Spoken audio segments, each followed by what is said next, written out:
I am nothing but jealous and angry that this change happened when I was out of the game, because I get home at 1 in the morning, 1:30 in the morning after doing work post game, which I always had to do, because games were 3:20, 3:30, Right. and now they're 2:30. It's like a dream. So I love the changes. And the other thing I will mention is that we were told by the commissioner that our demographic was in the mid-50s and getting older every year. And they said, do you want to preside over a game where your clients are dead and that's the end? You better reverse this trend. And baseball worked really hard to reverse the trend of increased aging demographics. And now the average age of a baseball fan has gone down, not up, which is Rob's greatest accomplishment that's never discussed. That probably accounts for the reason why they have hip hop and rap stars singing the anthem, and the noise and all the things that go along with youth are prevalent at the games nowadays. Yeah, I would just say that it's depressing what I'm about to say, but it's true. Baseball doesn't market to 57-year-old white guys. Mm-hmm. If we like it, great. If we don't like it, fine. That is not the focus. There's not a dollar spent on me in terms of my fandom and my affinity to baseball. And frankly, it's not just baseball. It's any company. I've decided right now if I'm going to drink Pepsi or Coke. Pepsi and Coke do not advertise to try to get me to change. Mm-hmm. I'm past the point.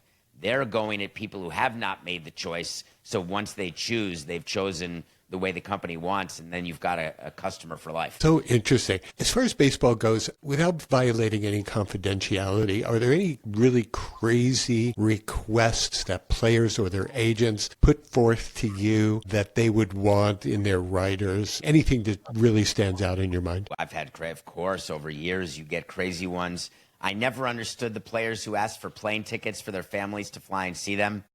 I always did not give that. One time I had to early in my career, but never again. Listen, you make enough money, buy your own plane tickets. Right. I don't like being nickeled and dimed. I didn't like when players wanted a suite on the road. I remember the days in the 80s when players shared rooms on the road with other players, and some players demand a suite on the road and don't want to pay it. I'm happy to give a player a suite on the road if they'll pay the difference between what the CBA requires, which is a regular room, a king room, and a suite. Players are a lot about that. A lot of players want tickets or suites, but they don't use them, and that makes me crazy. But I'd say that's the exception. The majority of negotiating with players is pleasant, and I know that I talk on my show a lot about Scott Boras, who I don't find pleasant to deal with at all. Right. But I would say that the majority of the time, it's just business, and that really is the provenance of my show, that it's just business. It's nothing personal.